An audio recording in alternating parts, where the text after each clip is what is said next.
جويل كان انضرب لدرجة إن ملامحه ما بقتش باينة، مضرب الجولف الحديد اتكسر نصين من كتر الضرب. إيلي بتصرخ بانهيار هستيري، بتترجاه يقوم ويقف بس هو ما بينطقش ولا بيتحرك. ولما شافت آبي بتمسك النص المكسور والمدبب من مضرب الجولف، إيلي فهمت النهاية. لا أرجوكي لأ. إيلي ما كانش في إيدها حاجة تعملها غير إنها تتفرج بقلب مكسور وعينين بتنطق رعب. أكتر إنسان حبته في الدنيا، الراجل اللي ضحى بالعالم عشانها، بيتذبح قدام عينيها بمضرب جولف. صرختها شقت العاصفة. هقتلكم كلكم. صرخت صرخة يأس طلعت من أعماق روحها. أنا هقتلكم كلكم واحد واحد. كلامها ده اترد عليه بضرب مبرح من المجموعة لحد ما فقدت الوعي. بعد ما آبي ورجالتها خلصوا مهمتهم ومشيوا، إيلي فاقت وبدأت تزحف بضعف وانهيار ناحية جويل، بس الراجل اللي كان دايما ظهرها وحمايتها كان خلاص فارق الحياة. نرجع لجاكسون. أهل المدينة قدروا أخيرا يقضوا على كل المصابين، بس الثمن كان فادح وخسائرهم كانت مرعبة. إيلي رجعت في العاصفة الثلجية مع 2 كمان بيجروا جثة جويل وسايبين وراهم خط طويل محفور في التلج المتجمد. بعد ما المعركة خلصت، هوا جاكسون كان لسه مليان بريحة البارود وعفونة المصابين المحروقين. جثة جويل دخلت المدينة. تومي بعد ما خلص تأمين المكان دخل المشرحة بخطوات تقيلة كأن جبل على كتافه، ولما شاف الساعة اللي جويل كان بيعشقها وما بيقلعهاش، عينيه حرقته من الدموع. محدش كان يتخيل إن بعد يوم واحد بس من فراقهم الأخين هيتفرقوا للأبد. وفي واحدة تانية مش قادرة تستوعب ولا تتقبل الواقع ده أبدا،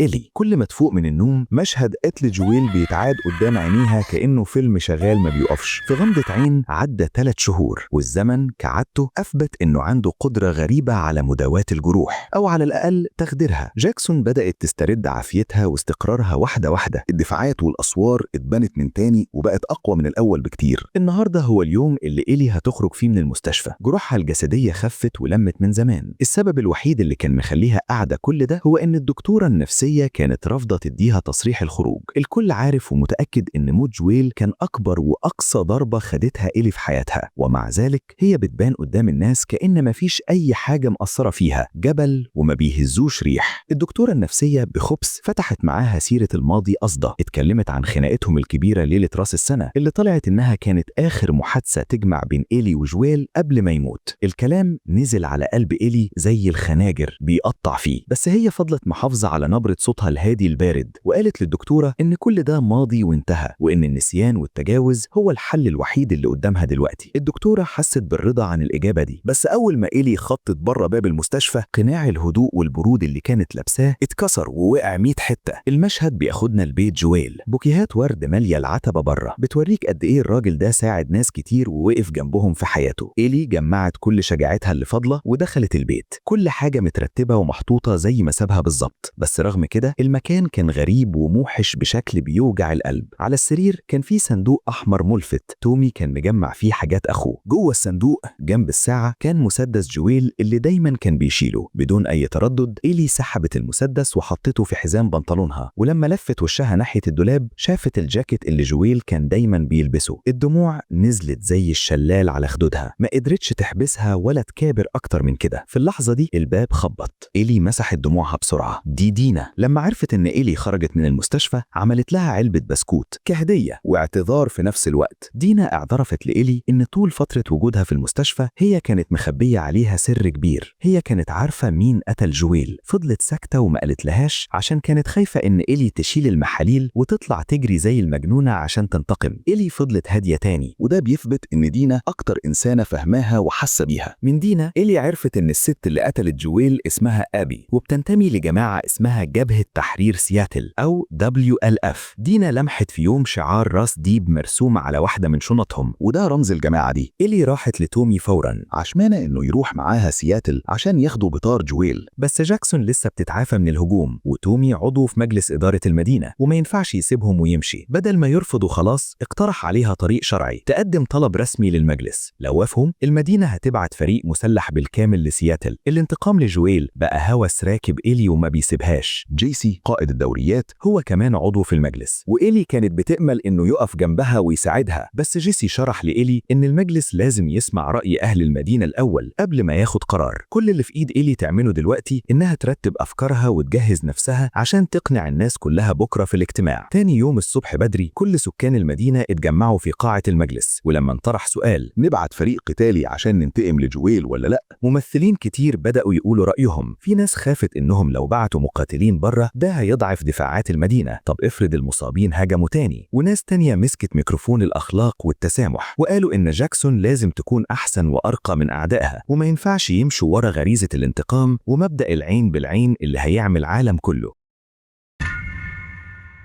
إيلي كانت قاعدة بتسمع وهي مكشرة ومخنوقة من الكلام ده. في اللحظة دي الطباخ العجوز بتاع المدينة قام ووقف وقطعهم، اتكلم بغضب شديد وقال إن الناس دي جت لحد هنا وهدفها الوحيد إنهم يقتلوا جويل، ودي جريمة أبشع 100 مرة من هجوم المصابين. لازم يشيلوا السلاح ويدفعوا القتلة دول التمن غالي، لو بينوا أي ضعف العدو هيستضعفهم وهيرجع لهم تاني أكيد. إيلي حست براحة إن في حد بيتكلم بلسانها، ولما جه دورها تتكلم طلعت ورقها بهدوء ووقار. قالت إن طلبها ده مش مجرد انتقام شخصي أو تصفية حسابات، ده سعي ورا العدالة اللي من حقهم. لو وقفوا يتفرجوا أصحابهم وأهاليهم بيتقتلوا غدر، الرابطة اللي مجمعة أهل جاكسون ومقوياهم هتتفكك وتنهار بالبطيء. ناس كتير في القاعة هزت راسها باقتناع وتأييد لكلامها، بس في النهاية القرار الأخير كان لصندوق التصويت. إيلي كانت قاعدة على أعصابها مستنية أي صوت يقول نعم، بس النتيجة كانت ضربة قاضية ليها. الطلب اترفض ب3 أصوات موافقة قصاد 8 رافضين. من على المنصة تومي كان بيبص لإيلي بنظرة كلها قلق وخوف عليها. بعد الاجتماع ما خلص تومي راح فورا يدور على الدكتورة النفسية. غير جويل الدكتورة دي يمكن تكون أكتر حد في المدينة دي فاهم إيلي بجد وعارف اللي بيدور في دماغها. تومي كان مرعوب إن إيلي ما ترضاش بالقرار ده وتعمل مصيبة أو تتصرف بتهور. الدكتورة أكدت له بثقة تامة إن إيلي هتتصرف من دماغها وهتاخد حقها بإيديها، وقالت له إن كلام إيلي في الاجتماع بإنها مش بتدور على الانتقام ده كان مجرد حيلة عشان تضحك بيهم على الناس وتكسب تعاطفهم. تقييم الدكتورة لإيلي كان قاسي وصريح جدا، كدابة بالفطرة ومخبية وحش كاسر جوه قلبها وتقريبا مفيش أمل في إنقاذها. في الوقت ده إيلي كانت بتلم هدومها وحاجتها مصممة إنها تروح تصطاد قتلة جويل لوحدها. الباب خبط، دي دينا. إيلي عارفة إنها مستحيل تخبي نيتها عن أعز صحبة ليها، ففتحت لها الباب واعترفت ليها بكل حاجة على مضض. الصدمة والمفاجأة كانت إن دينا كانت مجهزة نفسها ومستعدة. الرحلة لسياتل مش هتكون نزهة، دي هتكون جحيم. هيلفوا من بره المدن الكبيرة وهيعدوا على محمية وطنية خطيرة. دينا خططت الطريق كله وجهزت قائمة طويلة عريضة بكل حاجة هيحتاجوها، أسلحة تقيلة، جزم جلد تستحمل، معدات تخييم، وكل حاجة تتخيلها وما تتخيلهاش. كان واضح وضوح الشمس إنها ناوية تمشي مع إيلي في سكة الانتقام والدم دي لآخرها. إيلي قلبها اتأثر جدا بوقفة دينا معاها، بس كانت قلقانة إزاي هيقدروا يجمعوا كل المؤن والأدوات دي من غير ما حد يحس بيهم. دينا ابتسمت ابتسامة غامضة وقالت لها ما تشيلش هم أي حاجة، بس تقابلها عند البوابة الشرقية الساعة 3 الفجر وساعتها كل حاجة هتبان. في الميعاد المظبوط إيلي راحت لقت دينا واقفة ومعاها حصان متحمل بكل الامدادات والمؤن اللي ممكن يحتاجوها. كل ده وفره لهم الطباخ العجوز الطيب، ده حتى ادى لإيلي بندقية قناص أحدث وأقوى من اللي معاها، ولو ما كانش رجله مصابة كان طلع معاهم الرحلة دي عشان ياخد بطار جويل بنفسه. كده بدأوا رسميا رحلة الدم والانتقام. قبل ما يسيبوا المدينة إيلي راحت زارت قبر جويل، قعدت على الأرض بهدوء وحلفت في سرها إنها مهما كان التمن هتذبح أبي عشان تاخد بطاره، زي ما أبي حلفت زمان على قبر أبوها إنها تقتل جويل. قسوة الدنيا جمعت 2 غراب عن بعض ووقفتهم قصاد بعض أعداء بسبب الكره والانتقام. بفضل تخطيط دينا المظبوط قدروا يتجنبوا المدن الزحمة اللي مليانة مصابين، وعشان كده الجزء الأول من الرحلة عدى بسلام وهدوء نسبي. تحضيرات دينا طلعت دقيقة جدا، من الخيم الووتر بروف لمعدات الطبخ ما كانش فيه إبرة ناقصاهم. وهم بيقربوا من سياتل ما كانوش يعرفوا إن على طريق مهجور قريب منهم في راجل أصلع لابس جاكيت عليه رسمة سمكة عمال يراقب المنطقة بخوف وحذر شديد. بعد ما اتأكد إن السكة أمان صفر تصفيرة معينة. ناس تانية كانت مستخبية في آخر الطريق سمعوا الإشارة وخدوا نفسهم بارتياح. طلعوا دول قبيلة محلية في منظمة قوية بتظلمهم وبتضطهدهم، فاضطروا يهربوا ويدوروا على مكان جديد يعيشوا فيه بأمان. فجأة تصفير مرعب وسريع ضرب من وراهم، وشوشهم كلها اتقلبت في ثانية وكلهم اتفرقوا وجريوا يستخبوا على يمين وشمال الطريق. طفلة صغيرة كانت مستخبية ورا كوم التراب وبتترعب من الخوف، سألت هو ده شيطان؟ حد رد برعب دول الديابة الذئاب. بعد شوية وقت إيلي ودينا وصلوا للطريق المهجور ده. أول حاجة شافوها كانت جثة الراجل الأصلع مرمية على الأرض وظهره متخرم ب5 أو 6 رصاصات. الأرض حواليه كانت مليانة فوارغ رصاص من عيارات مختلفة. دينا طلعت من بين الشجر وهي وشها أصفر وبترجع بطريقة هستيرية. إيلي راحت تشوف فيه إيه واتصدمت من المنظر المرعب، جثث مرمية في كل حتة ومتبهدلة. دي القبيلة اللي كانت بتهرب من شوية، محدش فيهم فضل عايش ولا حتى الطفلة. إيلي شكت فورا إن المذبحة البشعة دي من عمايل جبهة تحرير سياتل بتاعة أبي. عمرها ما كانت تتخيل إنهم وحوش ومعدومين الرحمة للدرجة دي. المنظر ده زادهم إصرار وعزيمة إنهم يمحوا أعدائهم دول من على وش الأرض.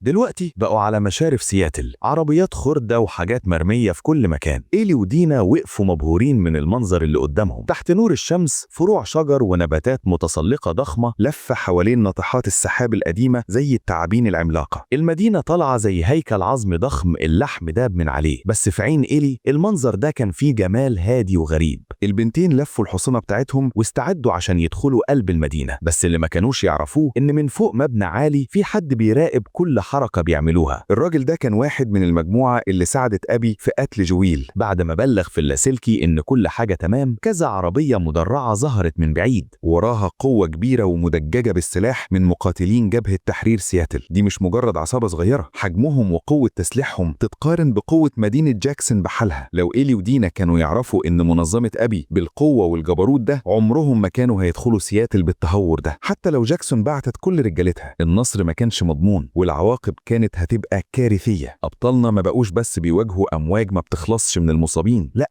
دول بقوا مطاردين بلا رحمة من أقوى فصيل مسلح في المنطقة كلها. إيلي ودينا أخيرا وصلوا سياتل، وللأسف أغلب المؤن والإمدادات كانت اتنهبت واتمسحت من زمان. دينا فضلت تقلب في صيدلية مهجورة لفترة طويلة وما طلعتش غير بعلبة مضاد للالتهابات، بس وهي بتدور عينيها لمحت حاجة صغيرة على الرف خلتها تسرح للحظة. كملوا طريقهم لبلدة صغيرة على الأطراف، أعلام ملونة متعلقة في كل حتة مدية بهجة غريبة وكدابة لعالم ميت وخربان، بس تحت الألوان دي ريحة الموت والتعفن لسه مسيطرة على المكان. إيلي لقت دبابة عطلانة ومرمية على جنب الطريق، واضح إنها من مخلفات جيش فيدرا من أيام بداية الوباء. ولما جت تفتح باب الدبابة، الباب عمل صوت صرصرة عالي جدا. الغريب بقى إن مفيش ولا مصاب ظهر، محدش عارف الوحوش دي اختفت وراحت فين. دينا طلعت النضارة المعظمة وأخيرا لمحت نقطة تفتيش أو كمين تبع الوي ال اف. إيلي سخنت وكانت رايحة تهجم عليهم وش الوش، بس دينا مسكتها، قالت لها إن الطريقة اللي معلقين بيها يافطتهم ومأمنين بيها المكان بتبين قد إيه هم واثقين في قوتهم، وإن أي حركة في العلن وفي عز الظهر كده معناها إنهم هيتكشفوا في ثانية. إيلي اقتنعت بكلامها وتراجعت مؤقتا، وهي ماشية بلا مبالاة دخلت محل قريب واكتشفت إنه محل أدوات موسيقية. دينا بفضول طفولي قعدت تلعب على طقم درامز، في حين إن إيلي عينيها راحت لحيطة مليانة جيتارات. جيتار واحد كان محفوظ في جراب مقفول وحالته كانت ممتازة بشكل غريب. إيلي مسكته كأنه كنز وفضلت تمشي صوابعها عليه بحنية، وقدام نظرات دينا المتفاجئة لحن هادي وحزين بدأ يطلع من الجيتار، وصوت إيلي كان مليان شجن. جويل هو اللي علمها تعزف، بس بعد سنين الجفا والشد اللي بينهم ما كانتش لمست جيتار من فترة طويلة. في قرار نفسها كانت تتمنى لو جويل يظهر فجأة ويبتسم ويقول لها عزفك كان حلو قوي، بس إيلي عارفة إن الأمنية البسيطة دي بقت رفاهية مستحيلة. في نفس الوقت ده داخل القاعدة الرئيسية للديابة راجل بشنب ودقن اسمه آيزاك كان بيعذب في واحد من جماعة السيرافايتس عشان يخليه ينطق بأي معلومات. WLF كانوا لسه مسحين نقطة تفتيش تبع السيرافايتس من على وش الأرض، والشاب ده كان الناجي الوحيد. آيزاك كان بيموت ويعرف هدفهم الجاي إيه، ولما الشاب رفض يفتح بقه آيزاك مسك طاسة قلي وسخنها لدرجة الاحمرار على بوتاجاز غاز. النظرة الباردة اللي في عينيه ما كانتش بتسيب أي مجال للشك إنه ناوي يقتله بدم بارد. نرجع بالزمن لأكتر من 10 سنين لما فطر الكورديسيبس انفجر في سياتل، ومنطقة الحجر الصحي كانت لسه تحت سيطرة قوات فيدرا. مع انهيار النظام عساكر فيدرا اتغروا وبقوا بيتلذذوا بتعذيب وإهانة الناجين الغلابة. آيزاك اللي كان واحد منهم وقتها كان قاعد يسمع زمايله وهم بيتباهوا بقرفهم. فجأة القافلة بتاعتهم وقفت، مقاتلين من الوي ال اف سدوا الطريق قدامهم. آيزاك أمر رجالته يفضلوا مكانهم ونزل هو لوحده من العربية، وبعد ما اتأكد إن الست اللي قدامه دي هي هنري هان قائدة WLF، آيزاك فجأة لف ورمى كذا قنبلة يدوية جوه عربية الجيش اللي وراه. ومن اليوم ده آيزاك انضم للWLF. الشاب اللي مقبوض عليه ورغم إنه اتعذب لحد ما ملامحه اتشوهت كان لسه مؤمن إيمان أعمى إن السيرافايتس في يوم من الأيام هيمحوا الديابة من على وش الوجود. آيزاك ببرود ضربوا طلقة واحدة وأعدموا. نرجع لإيلي ودينا اللي قدروا يتسحبوا بهدوء لنقطة التفتيش بتاعة WLF اللي شافوها الصبح. الغريب إن ما كانش فيه أي حراس على الباب، عشان الأمان بعدوا عن الباب الرئيسي واتسلقوا ودخلوا من شباك في الدور الثاني. أول ما رجليهم لمست الطرقة لقوا جثة متخرمة بالسهام. الميت ده كان من WLF. إيلي اتصدمت، هل المكان ده اتهاجم من قوة تانية؟ كملوا مشي لجوه، ولما وصلوا للصالة الرئيسية الاتنين اتجمدوا من الرعب. 5 جثث متعلقة في الهواء، بطنهم مفتوحة وممثل بيهم بأبشع طريقة. الوحشية دي ما تطلعش غير من كره وغل دفين. إيلي مسحت الأوضة بعينيها وأخيرا لمحت رمز مألوف مرسوم على الحيطة، شافته قبل كده في مكان المذبحة اللي في الغابة، باين زي الشمس إن ده انتقام دموي من السيرافايتس ضد WLF. دينا لقت جهاز لاسلكي مع واحدة من الجثث وخمنت إنهم أكيد طلبوا دعم قبل ما يموتوا، ويدوب لسه بتنطق الكلمة الباب الرئيسي اتخبط واتفتح بعنف. الدعم بتاع WLF وصل. إيلي ودينا استخبوا فورا ورا صناديق خشب. فضلوا سامعين الرجالة بيشتموا بأقذر الألفاظ وبيحلفوا بصوت عالي إنهم هيذبحوا كل واحد من السيرافايتس. بسرعة المجموعة اتفرقت وبدأوا يفتشوا المبنى. الرعب مسك إيلي، اتسحبت لأوضة ناوية تهرب من شباكها، بس الشباك طلع معصلج وما بيفتحش. ولما سمعت خطوات حد بيقرب، إيلي زي النمر نطت من الركن ولفت دراعها حوالين رقبة الراجل وخنقته. في نفس اللحظة دي واحد تاني من WLF دخل عليهم. في كسر من الثانية دينا ظهرت وضربته بالنار وقتلته. كسروا إزاز الشباك ونطوا لبره. صوت التكسير والرصاص جاب عليهم باقي رجالة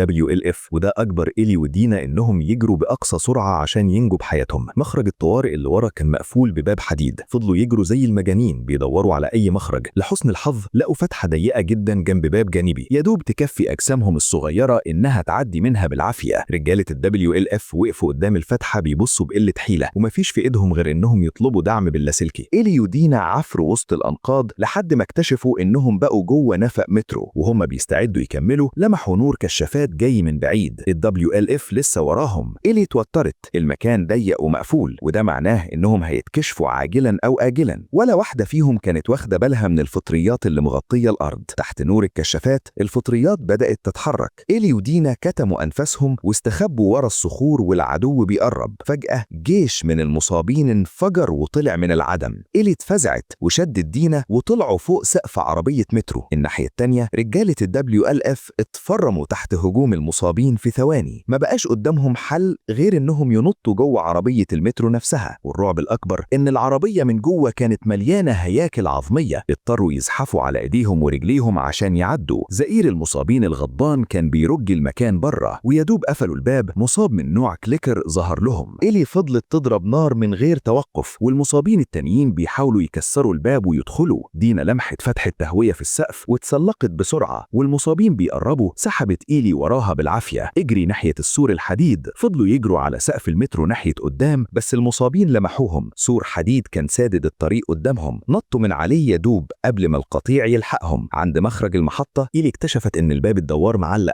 جزت على اسنانها وفضلت تزق فيه بكل قوتها ودينا بتساعدها. فجأة مصاب نط عليهم. إيلي برد فعل لا إرادي فردت دراعها اليمين واخدت العضة اللي كانت رايحة لدينا. دينا صرخت بغضب وقتلت المصاب وراهم. القطيع كسر السور الحديد وزقوا بكل قوتهم لحد ما فتحوا الباب الدوار. دينا شافت جرح إيلي ووشها جاب ألوان، ما بقتش قادرة تنطق، بس مفيش وقت للتردد. طلعوا يجروا بره المحطة. بره المطر كان سيول. دينا ماسكة مسدسها بقوة ومشيت ورا إيلي لحد ما دخلوا فندق قريب. إيلي قفلت المدخل بالمتاريس، ولما لفت وشها لقت دينا موجهة المسدس في وشها. ساعتها بس إيلي افتكرت إنها اتعضت. دينا كانت متأكدة إن إيلي هتتحول دلوقتي. في اللحظة دي إيلي ما بقاش فارق معاها تخبي الحقيقة. شرحت لها بهدوء تام إنها عندها مناعة، ولما شافت عدم التصديق في عين دينا عرضت عليها إنها تقعد في الركن وتستنى، الوقت هيثبت كلامها. وش دينا كان أبيض زي الميتين، لا وافقت ولا رفضت.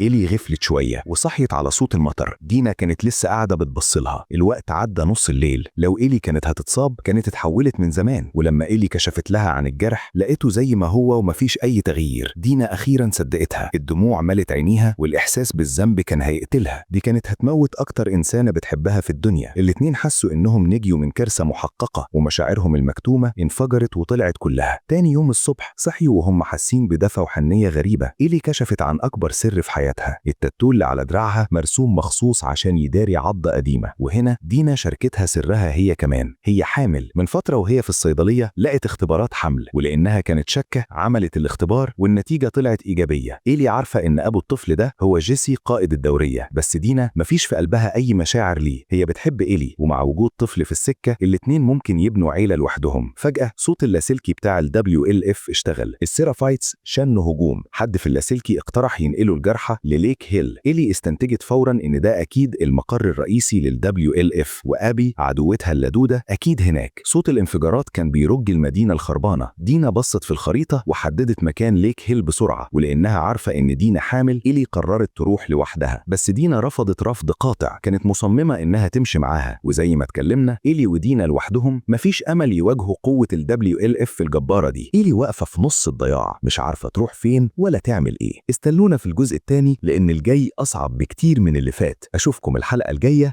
سلام.